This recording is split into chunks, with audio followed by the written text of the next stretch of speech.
tanpa Engkau. Hanya Engkau lah Roh Kudus yang akan memampukan kami, menolong, memberikan kekuatan, penghiburan, sukacita, damai sejahtera. Ya Rabba Saka Rabba Pataka Rabba ya Rabba. Pulihkan setiap hati Bapa malam hari ini. Mari Tuhan lawat jamah Roh Kudus. Engkau ada di tempat ini. Berikan pewahyuan yang baru daripadamu Bapa. Karena kami tahu Tuhan Engkau berkuasa, berdaulat sekarang sampai selama-lamanya. Biar Bapa setiap firman-Mu yang ditaburkan ini jatuh di tanah hati yang subur, akan berbuah-buah yang lebat di dalam kehidupan mereka semua. Sehingga mereka boleh menjadi saksi-Mu dari Yerusalem, Yudea, bahkan Samaria sampai ujung-ujung bumi Bapa. Pakai kami semua Tuhan menjadi pasukan-pasukan pendoa, penua yang militan di akhir zaman ini Bapa. Perlengkapi kami lebih lagi Tuhan, biar kehidupan kami membawa dampak bagi orang di sekeliling kami. Hidup kami tidak akan sama lagi Tuhan. Kami percaya Tuhan pemulihan pasti terjadi. Dalam nama Yesus kami percaya. Kami semua lebih daripada pemenang. Semua kutuk dosa sudah dipatahkan, dihancurkan oleh darah Yesus Kristus. Biar Tuhan malam ini menjadi malam pembebasan, malam kelepasan, pemulihan.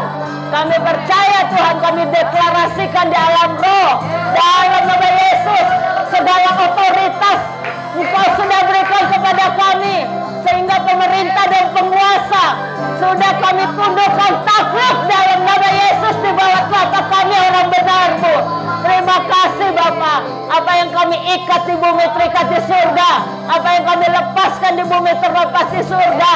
Kami percaya Tuhan, 2-3 orang berkumpul di dalam nama-Mu, Engkau hadir di tengah-tengah kami pada malam hari ini Bapa. Kuduskan tempat ini Bapa, biar hati kami semua siap Tuhan, menjadi tanah hati yang subur. Kami boleh mengerti setiap firman Tuhan. Biar juga Tuhan pemulihan terjadi bagi setiap jiwa-jiwa yang datang dengan beban berat, mereka akan mendapatkan satu kelegaan. Yang datang dengan sakit penyakit, mereka akan menerima kesembuhan. Yang mendatang Tuhan untuk mendapatkan penyelesaian masalah, mereka akan mendapatkan penyelesaian masalah. Gak ada yang mustahil Tuhan, sebab Engkau datang untuk memberikan hidup di dalam segala kelimpahan. Engkau akan memulihkan setiap keadaan 2 kali lipat Tuhan, seperti janji firman-Mu. Terima kasih Bapa. Tidak ada satupun firman-Mu yang akan kembali dengan sia-sia, tapi firman-Mu akan mengerjakan dan menjadikannya berhasil. Terima kasih Bapa. Kami minta otoritas Roh Kudus yang bekerja berkarya di tempat ini. Dalam nama Yesus kami sudah berdoa dan mengucap syukur. Yang percaya kita katakan amin. Oke. Hari ini khotbahnya tentang pemulihan. Karena beberapa minggu ini sebenarnya saya lagi tanya Tuhan, apa sih yang harus disampaikan untuk di retreat pas agape ini? Ternyata Tuhan bilang pemulihan ya. Kemarin tanggal 26 masuk ke tanggal 27, waktu saya itu sampai jam 5 pagi baru tidur, karena dari malam itu sempat pelayanan sama Ci Maria, Ci Esther juga ke Cibubur ya. Justru bukannya capek itu istirahat, tapi Tuhan bilang berdoa ya, sampai akhirnya Tuhan bilang aku membuka pintu, 3 pintu yang Tuhan buka. 1 pemulihan hati, ini bicara pribadi kita ya, mau kita hati dengan sesama, atau yang utama itu adalah pemulihan hati kita dengan Tuhan. Yang kedua adalah pemulihan kesehatan, yang ketiga pemulihan keuangan ya. Sebab Yesus datang itu, sebelum Yesus datang itu dia akan memulihkan setiap keadaan dan membalikkan setiap keadaan. Jadi kalau kita percaya Tuhan akan membalikkan keadaan kita yang tidak baik akan menjadi baik ya. Kita akan baca satu kisah, itu pemulihan adalah Ayub. Di Ayub 42 ayat 7 sampai 17. Boleh kita buka, nanti kita bacanya bergantian. Ayub 42 ya, Ayub 42 bagian kita, Ayub bagian terakhir ayat 7 sampai 17.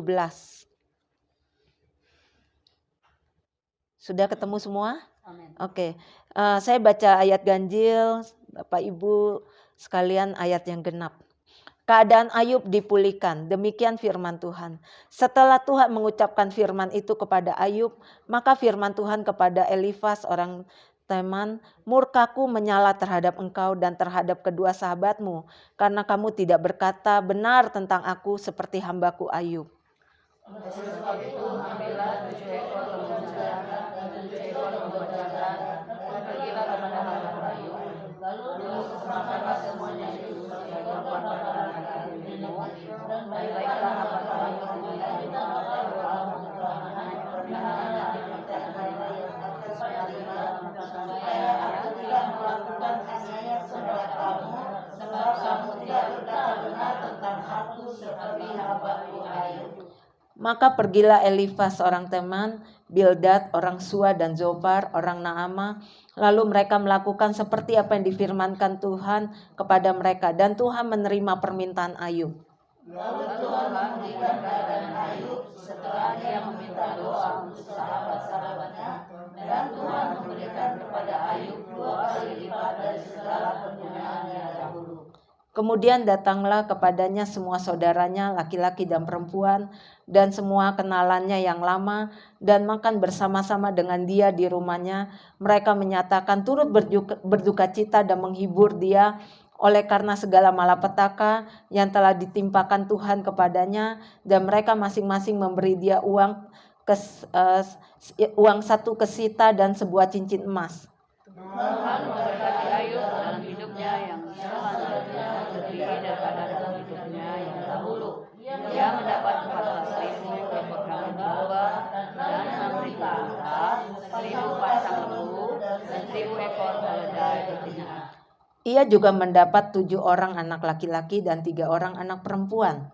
Anak perempuan yang pertama diberinya nama Yemimah, yang kedua Kesia, dan yang ketiga Keret Hapuk.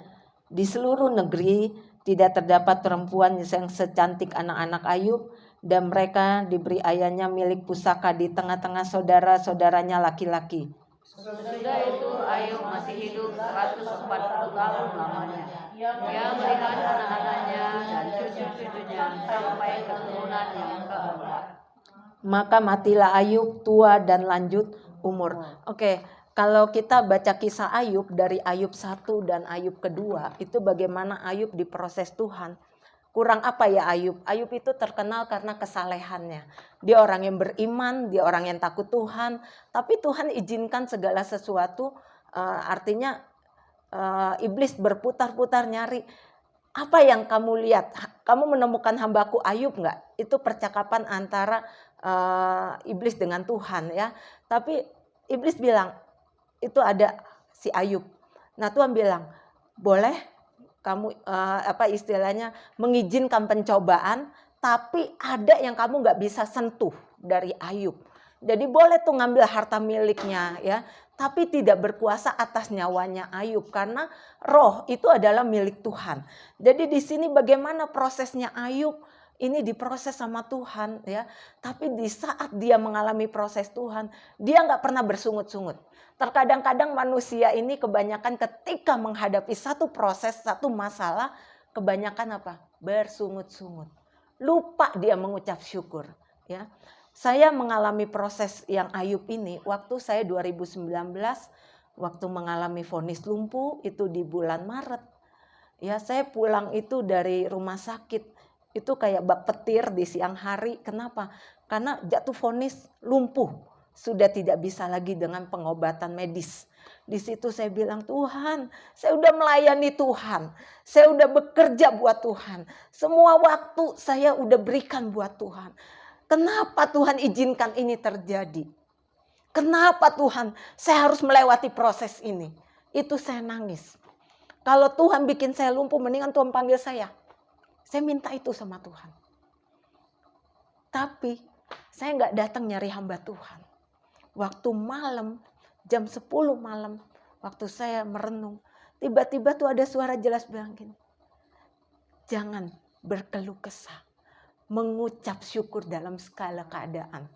Kamu lihat, apakah keadaan kamu hari ini seperti Ayub? Tersentak saya baca di situ. Oh iya ya, Ayub itu parah kondisinya.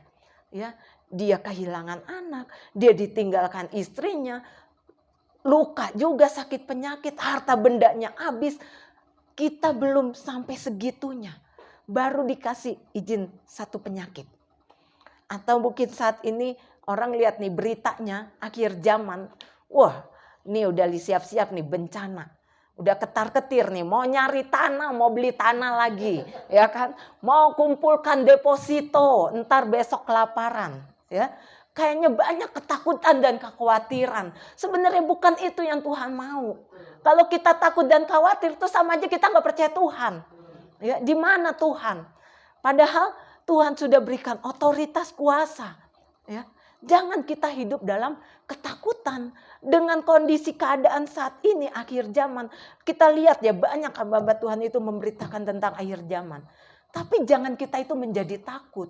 Justru dengan kondisi yang kita lihat sekarang adalah kesempatan kita dengan Tuhan. Kita memperbaiki hubungan kita dengan Tuhan. Ya, apa nih Tuhan yang masih kurang dalam kehidupan saya? Apa Tuhan yang Engkau mau koreksi atas kehidupan saya? Perbaiki saya. Tuhan, mungkin saat ini saya udah melayani Tuhan. Mungkin di sini saya masih ada kesombongan Tuhan. Saya masih ada keangkuhan Tuhan. Rubah semua karakter yang gak baik.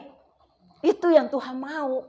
Jangan lihat berita ini akhirnya apa? Stres nih, besok makan apa nih? Ntar kehilangan pekerjaan gimana nih besok? Akhirnya yang ada sakitnya apa? Depresi sama stres. Rumah sakit jiwa nanti penuh. Karena kenapa? Hidup di dalam ketakutan. Bukan hidup di dalam kita mempersiapkan diri kita. Jubah kita yang harus kita persiapkan untuk menyambut kedatangan Tuhan. Karena sebelum Tuhan datang, dia akan memulihkan segala keadaan. Dia akan memulihkan hati. Gimana kita bisa masuk ke pintu yang Tuhan mau sudah bukakan. Kita bisa masuk itu kalau kita nggak bereskan. Bukan tangan Tuhan kurang panjang untuk menolong. Tapi karena ada dosa. Yesaya 59 ayat 1 dan 2. Dosa itu menjadi penghalang. Ya, makanya kita harus bilang, Tuhan kalau ada sesuatu yang nggak beres, saya mau bereskan hari ini. Ya, buka hati buat Tuhan. Apa yang masih kita harus perbaiki? Jangan kita jadi orang Kristen, ya Kristennya udah dari kecil udah Kristen. Atau kita yang pindah keyakinan, tapi cuma jadi orang Kristen yang biasa-biasa. Harus jadi orang Kristen yang luar biasa. Supaya kita semua dipakai untuk kemuliaan nama Tuhan. Maka bukan cuma kita yang diselamatkan, tapi orang-orang di luar sana yang belum kenal Tuhan Yesus, mereka juga terima keselamatan lewat hidup kita. Tapi kalau hidup kita sendiri belum dipulihkan gimana? Kita mau jadi dampak.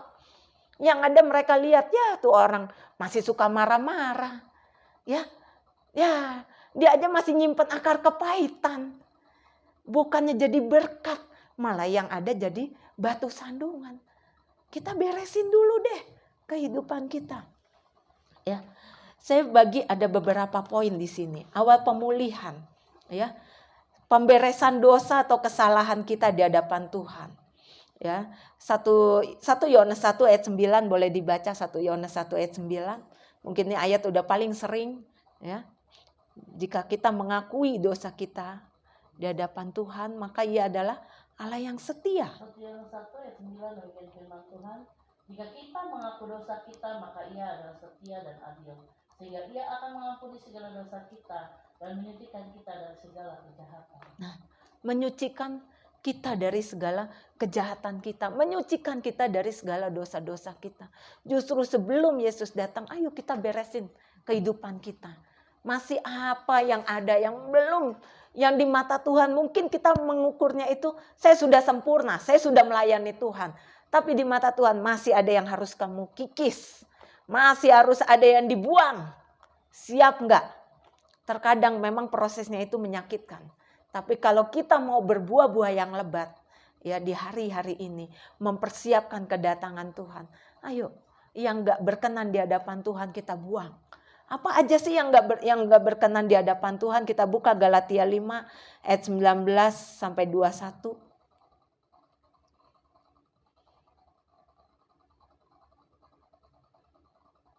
Boleh satu orang kalau yang sudah ketemu.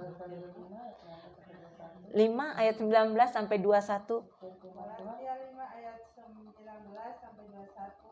Perbuatan daging telah nyata, yaitu percabulan, penyembahan hawa nafsu, penyembahan berhala, sihir, perseteruan, perselisihan, iri hati, amarah, kepentingan diri sendiri, pencederaan, roh pemecah, kedengkian, kemabukan, pesta pora, dan sebagainya. Terhadap semuanya itu kuperingatkan kamu seperti yang telah kubuat dahulu, bahwa barang siapa melakukan hal-hal yang demikian, ia tidak akan mendapat bagian dalam kerajaan Allah. Tidak dapat masuk dalam kerajaan Allah. Makanya ini yang harus kita bereskan, ya. Ada percabulan, itu perbuatan tidak senonoh. Kecemaran, pencurian, pembunuhan, perzinahan, serakah, kesombongan, kekebalan, ya, kelicikan, itu termasuk perbuatan kecemaran. Jadi kalau misalnya masih ada orang yang suka bebal, nah itu dia kecemaran. Walaupun dia melakukan banyak aktivitas rohani, ikut komsel, ikut doa, tapi kalau masih ada karakter ini, jangan berharap masuk dalam kerajaan surga. Ini jelas loh, ya. Bebal itu orang yang sulit untuk dinasehatin, ya. Makanya kita harus, Tuhan, ini saya. Beri hati kita mau dikoreksi sama Tuhan. Beri hidup kita untuk dipimpin oleh Roh Kudus, supaya kita ini kita makin dirubah, dibentuk lagi, ya. Terus ada hawa nafsu. Hawa nafsu ini kikir, pelit, dengki, sombong. Nah, kikir yang pelit, perhitungan, ya, dengki, sombong. Jadi sombong ini ternyata hawa nafsu. Jadi kita juga harus menanggalkan kesombongan. Yang Tuhan mau apa? Kerendahan hati. Kita merendahkan hati kita di hadapan Tuhan, ya. Lalu ada penyembahan berhala. Di sini menyembah patung, memberhalakan benda. Ada sihir, perdukunan, susuk, jimat, hipnotis, dan lain-lain. Yang masih pakai ada pegangan, kompromi, ya. Saya beberapa waktu yang lalu ada sempat melayani orang, ya. Ternyata waktu kita layani pelepasan itu kondisinya nggak separah itu, termasuk sama Ci Yohana dan Reni juga kita melayani. Saya dengan Reni kita datang ke rumahnya, dengan Ci Yohana kita datang by WA call, waktu itu video call, ya. Itu kondisi nggak separah itu. Tapi kenapa tiba-tiba kemarin di akhir Agustus itu drop langsung. Saya kaget, Tuhan, ada apa gitu kan. Ternyata pas saya berdoa tumpang tangan saya merinding. Ada roh maut yang menguasai dia. Saya tanya orang tuanya, siapa yang doakan anak ini terakhir? Ternyata dia bilang ada satu orang. Saya nggak sebut dari provinsi mana. Dia bilang, dikasih suruh mandi air 1 galon, gak boleh dilap dengan handuk. Waduh, ini udah main opo-opo ini. Jangan main-main, ya. Kemarin kondisinya gak separah ini. Bertobat ibu, bertobat suaminya. Minta ampun sama Tuhan. Bukan tangan Tuhan kurang panjang untuk menolong kondisi anak kamu, tapi ada dosa yang menghalangi. Jadi tanpa kita sadari, terkadang kita meminta pertolongan, kita pikir, tuh bener kok dia doanya dalam nama Yesus, ya. Tapi ternyata nabi-nabi palsu itu juga pakai loh nama Yesus. Harus hati-hati kita, ya. Jangan sampai kita ini tertipu. Kita pikir ini bener nih orang Kristen. Nggak taunya salah. Makanya perlu kepekaan roh. Ya, perlu kita bangun hubungan pribadi kita dengan Tuhan. Apa yang kita harus bereskan? Saya latar belakang saya dari okultisme. Saya dulu pegang 4 jimat. Yang namanya buat kekebalan tubuh, buat magerin diri. Saya pergi kemana aja. Itu nggak akan bisa kena orang hipnotis. Ya. Yang ada saya mempengaruhi orang supaya orang itu tunduk takluk sama saya. Ya, jadi saya ngomong apa tuh orang iya, terima, bener. Ya, sampai atasan saya dulu waktu saya kerja di perusahaan Jerman tunduk. Sampai bisa sayang. Saya pakai tuh ilmu pengasihan. Tapi ternyata rugi. Ujung-ujungnya apa? Penyakit. Ya. Karena itu bicara apa? Perjanjian darah. Ketika kita mengikatkan sesuatu kita di luar Tuhan, itu kita sendiri yang mengikatkan diri kita dengan dosa. Memang waktu itu saya nggak tahu ya. Tapi benar, pergaulan yang buruk merusak kebiasaan yang baik. Saya bergaulnya sama teman yang sering pergi ke dukun. Jadi impartasinya juga ya sering pergi ke dukun. Jadi kita harus pintar-pintar ya. Jangan nyari teman itu yang suka pergi ke dukun. Supaya kita nggak ikut-ikutan. Ya. Kita juga bisa berteman dengan teman yang suka marah-marah. Kita juga impartasi loh, jadi suka marah-marah juga. Ya. Tapi kalau misalnya kita berteman dengan orang itu yang spiritnya on fire, kita juga akan on fire. Kenapa? Dia spiritnya juga dekat sama Tuhan. Kita di saat lemah kita juga akan kuat. Jadi itu menentukan sekali dengan siapa kita bergaul. Ya. Kalau kita bergaul sama tukang gosip, ya ikutan jadi tukang gosip. Namanya beritanya A, itu bisa jadi Z. Ada bumbu dapurnya ya. Kenapa? Kadang-kadang ditambahin. Makanya kadang-kadang, aduh ini orang terlalu banyak ikut campur. Kadang-kadang saya suka bilang, tanya aja deh sendiri sama orangnya. Supaya nggak salah. Kadang-kadang kita nggak ngomong A, tapi ntar dia bisa nyampain B. Akhirnya disitulah timbul perselisihan. Ya, makanya kita di sini harus benar-benar menentukan kita mau bergaul sama siapa. Kalau bisa kita cari teman-teman yang seiman, membangun. Ya, teman seiman juga kadang-kadang dalam satu komunitas ngobrolnya lebih dari 5 menit, ujung-ujungnya gosip. Ya, ngomongin si A tuh jelek lu. Kemarin kamu diomongin lu begini. Banyak lu itu. Akhirnya ada yang males apa? Besok saya nggak mau ikut lagi deh komunitas. Ya kan? Nah, makanya kalau yang komunitas pendoa harus jaga. Jangan sampai kita itu sama dengan komunitas lain. Mulut kita ini dipakai untuk berdoa, memuji dan menyembah Tuhan. Bukan untuk menceritakan kejelekan orang lain. Kadang-kadang males juga sih ya nampung sampah. Karena kita juga buang sampah. Ini kok sampah dibuang lagi ke kita, terus kita terima. Akhirnya kan jadi satu beban. Ya, lebih baik alangkah baiknya kita bilang, kamu harus kuat. Sabar. Kemarin ada teman saya, anaknya baru operasi. Ternyata dia bilang operasinya gagal. Harus dioperasi yang kedua. Ya. Terus akhirnya mereka cekcok ribut dalam rumah tangga. Saya bilang gini, kamu tahu nggak ketika kamu dengan suami kamu marah, kamu ngundang roh maut dalam rumah tangga kamu. Jangan kamu marah. Usir itu. Kendalikan emosi kamu. Saat ini ada anak kamu yang sakit. Jadi kamu harus punya pengendalian diri. Dia bilang apa jawabnya? Ya namanya orang lagi kalut. Lagi nggak tenang, panik. Karena kaget. Kok harus operasi lagi? Dokternya nggak ngomong apa lagi. Harus operasi 2 tahap. Itulah manusia. Kan saya udah bilang sama kamu. Sebelum melakukan tindakan operasi itu harus kamu bilang. Ya, Tuhan berkati tangan dokter, tangan perawat. Supaya tidak ada tindakan malpraktek. Terkadang banyak tindakan-tindakan malpraktek loh. Banyak yang terjadi. Karena manusia kan juga manusia biasa ya. Makanya di sini, ayo yang mau pemulihan kita harus bereskan ya. Tadi sihir itu mantra ya. Termasuk yang pasang susuk, jimat, yang pernah kompromi ya. Saya pikir dulu gini ya. Karena saya juga ngalamin ini. Saya pikir dengan udah melayani. Terus saya ikut komunitas pendoa itu udah selesai. Ternyata itu belum selesai loh. Perjanjian darah itu harus diputus. Saya ngambil puasa Ester 3 hari. Disitulah Tuhan beresin semua. Sampai yang namanya akar kepahitan itu muntah darah. Orang tuh harusnya udah lewat. Kenapa?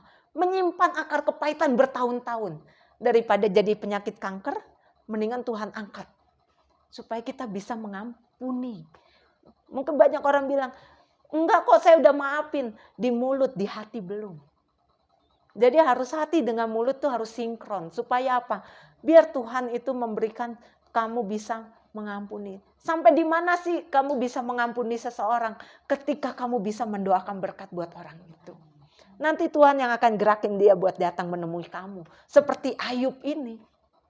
Kenapa teman-temannya disuruh datang? Karena dia udah banyak ngomongnya salah. Makanya disuruh apa? Tuhan yang menggerakkan. Sana kamu minta doa berkat dari Ayub. Ya. Kamu udah ngomong yang tidak benar. Makanya Ayub itu dia bisa mengalami pemulihan karena dia jaga mulut, jamu. Ya, dia tidak pernah berkeluh kesah. Kadang-kadang paling gampang kan menyalahkan Tuhan. Ya, kenapa? Gue udah melayani loh. Tapi Tuhan bikin kayak begini. Ngapain lagi sih melayani? Udah tinggalin aja deh pelayanan. Kepahitan sama Tuhan. Padahal Tuhan mau membentuk iman kita untuk supaya kita naik kelas. Ya, terkadang kita cuma bilang Tuhan, tolong. Kalau mungkin ada orang yang ngomong gak baik, kita masih diuji untuk punya pengendalian diri, emosionalnya kita. Karena 9 buah roh penguasaan diri, itu yang Tuhan mau latih. Sampai kapan? Ya sampai selesai tugas kita di dunia ini. Kita bisa gak memiliki pengendalian diri? Ya. Jadi kalau misalnya masih ada perselisihan, iri hati, amarah, kepentingan diri sendiri, pencederaan, roh pemecah, kedengkian, ya kemabukan, pesta pora, beresin. Jangan berharap bisa masuk dalam kerajaan surga. Bukan cuma identitas. Oh, karena saya udah percaya Yesus, jadi saya masuk surga. Kalau masih ada yang ini belum bisa. Karena ini bukan kata saya, firman Tuhan. Jadi bukan karena kamu sudah Kristen. Mana buah-buah pertobatan kamu? 9 buah roh. Apa yang kamu sudah hasilkan dari pertobatan kamu? Berapa banyak kamu bawa jiwa? Jiwa itu mengenal Tuhan lewat hidup kamu. Sudah nggak kamu jadi berkat buat keluarga kamu? Sudah nggak kamu jadi berkat buat teman-teman kamu? Sementara mungkin ada teman-teman kamu yang mengecewakan, ya, ada yang memfitnah. Bener loh, kadang-kadang di posisi itu nggak enak. Ya. Bukannya kita kayaknya gimana, kita udah baik kok, ini malah dijahatin. Saya ngalamin. Ya. Dulu waktu saya masih kos, ada 5 orang anak kos. 2 dari Jambi, 1 dari Bogor, 1 dari Padang, teman saya di Jakarta. Ya. Setiap tanggal 10 itu uang gajian udah habis semua. Saya waktu itu 500.000, tapi bisa ngasih makan itu 5 orang sampai akhir bulan. Itu bukti nyata penyertaan Tuhan. Ya. Kadang itu nggak mikir. Itu aja udah berbuat baik aja di fitnahnya apa? Mengkristenisasi. Akhirnya masalah. Tapi waktu sebelum kejadian itu Tuhan cuma bilang, kamu harus angkat kaki Yohana. Hari ini kamu tinggalkan tempat ini. Saya kebaskan debu, saya tinggalkan. Tuhan semua berkat ikut sama saya, tinggal kutuk di sini. Ketika saya ngomong kayak gitu, benar. 3 minggu kemudian ada orang telepon. Besok kamu bikin paspor ya. Tanggal 11 Maret kamu ke Singapura. Berkat dari Tuhan. Di tiap tetesan air mata. Pulang dari Singapura, saya mampir ke tempat kos-kosan saya. Dapat beritanya apa? Yang fitnah saya, 6 bulan gak bisa bayar kos-kosan. Yang 1 orang Jambi hamil di luar nikah 4 bulan. Aduh, diaib. Yang 1 lagi ngancem bunuh saya, ditinggal sama istrinya. Itulah Tuhan bela kita. Jadi pembelaan Tuhan itu ada buat setiap hamba-hambanya. Setiap senjata yang ditempahkan musuh tidak ada satupun yang bisa mengenai kamu. Karena kenapa? Ada pembelaan Tuhan.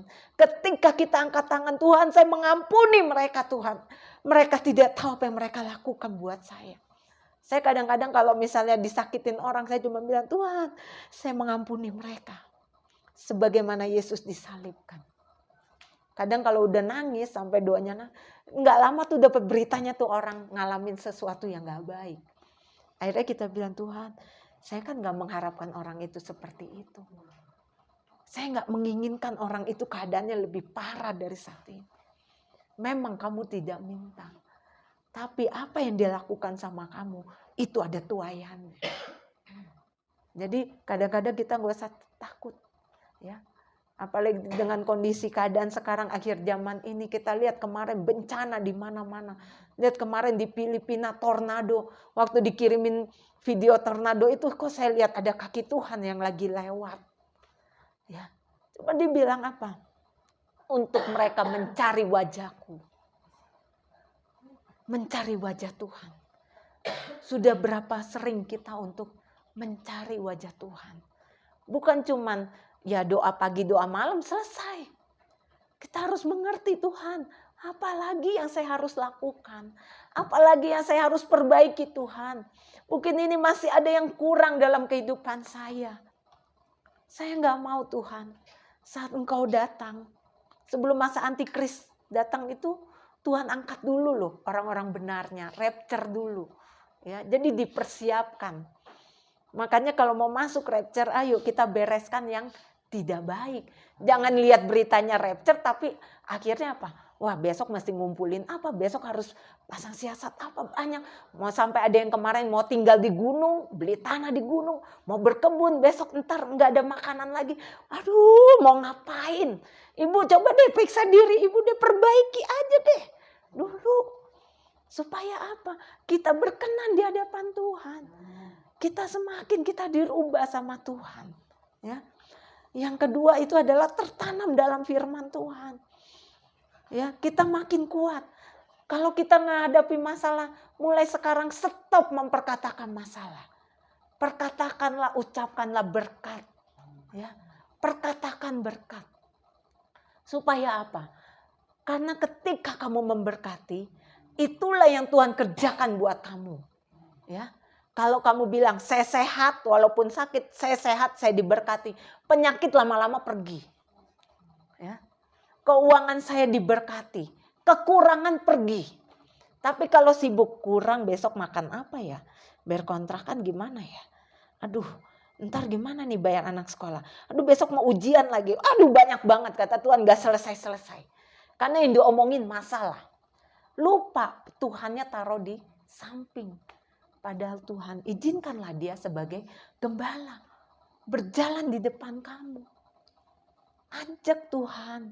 Tuhan, Engkaulah yang akan memenuhi segala keperluan kebutuhanku. Burung di udara Tuhan pelihara. Bunga bakung di padang Tuhan dandani. Terlebih kami Tuhan anak-anak-Mu. Oke, di balik guncangan-guncangan saat ini Tuhan. Engkau akan pakai kami. Akan terjadi perpindahan kekayaan bangsa-bangsa. Ya. Dari orang fasik kepada orang benar. Makanya kenapa harus sampai Injil itu sampai ke ujung-ujung bumi. Tuhan Yesus itu butuh kita pasukan-pasukan pendoa dan penuai untuk menerobos. Ya, siap nggak untuk menerobos? Siap nggak untuk menerima tuayan? Ini tahun 2023 di penghujung bulan September, besok tahun yang baru. Kalender, apa kemarin? Delet ya. Pintu. Itu sebelum Esther kirim itu udah dapat dulu pintu. Apa maksudnya ini? Ternyata itulah pintu yang Tuhan buka. Pintu berkat, pintu pemulihan. Ya, pemulihan keadaan. Jadi jangan sibuk lagi melihat masalah. Jangan lagi sibuk dengan hati kita yang belum kita bereskan terhadap sesama. Ayo, malam hari ini, kalau sebentar nanti ada doa kelompok. Kalau memang ada yang mau dibereskan, yuk buka hati sama Tuhan. Yang bisa melepaskan, membebaskan itu Roh Kudus. Yang bisa menjamah, melawat. Ya, bahkan setiap apapun beban Bapak Ibu Saudara sekalian, gak usah takut. Dia akan memberikan satu kelegaan. Buka hati buat Roh Kudus. Dia yang akan mengangkat setiap yang tidak baik. Kalau masih ada akar kepahitan, beresin. Sebelum itu mengakar menjadi satu penyakit. Ya. Jangan biarkan itu berlarut-larut. Jangan kita udah mau deket Tuhan Yesus datang masih aja menyimpan yang tidak berkenan di hadapan Tuhan. Kita mulai perbaiki hidup kita. Gak banyak waktu. Gak banyak waktu lagi. Jadi mari kita sama-sama hidup di dalam pertobatan. Mari kita sama-sama, Tuhan ini saya. Pulihkan saya. Pulihkan hati saya, pulihkan kehidupan saya. Saya mau berdamai dengan Tuhan, saya mau berdamai dengan sesama. Itu yang utama. ya. Dan di balik berkat pemulihan, pembalikan keadaan itu ada berkat 2 kali lipat. Tuhan gantikan dari keadaan yang sebelumnya. Tadi di kitab Ayub 42 ayat 10. Di Zakaria 9 ayat 12 juga berkata yang sama. Boleh dibuka dulu. Zakaria 9 ayat 12 ini yang terakhir. Ya. Zakaria 9 ayat 12.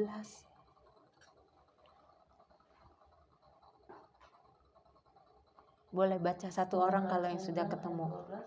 Kembalilah ke kota bentengmu, hai orang tahanan yang penuh harapan. Pada hari ini juga aku memberitahukan, aku akan memberi ganti kepadamu 2 kali lipat. Oke. Kembalikan keadaan adalah 2 kali lipat, bukan 7 kali lipat, tapi 2 kali lipat. Ya, pembalikan keadaan dari yang sebelumnya. Ya, saya nggak tahu yang datang ke sini mungkin masih ada beban. Ayo kita buka hati sama Tuhan. Tuhan, ini saya mau dibereskan. Ya, jadi sebelum Tuhan Yesus datang, benar-benar kita semua tuh kudus, layak berkenan di hadapan Tuhan. Jangan ada lagi yang kita simpan itu yang menjadi penghalang doa kita. Bukan tangan Tuhan kurang panjang, tapi karena ada dosa. Jadi dosanya yang kita harus bereskan. Ya, jangan biarkan dosa itu menguasai hati dan pikiran kita. Tapi biarlah hati dan pikiran kita ini tertanam di dalam firman Tuhan. Beri hati hidup kita untuk Tuhan. Beri untuk kita mau dikoreksi sama Tuhan setiap hari. Kadang saya cuma bilang, Tuhan selidiki aku. Apa yang masih kurang dalam kehidupanku. Ya, supaya apa? Kita yang melayani pekerjaan Tuhan pun kita layak dan berkenan di hadapan Tuhan. Ya. Syakaramata karabaya rabasa. Yes. Selidiki aku Tuhan. Ya.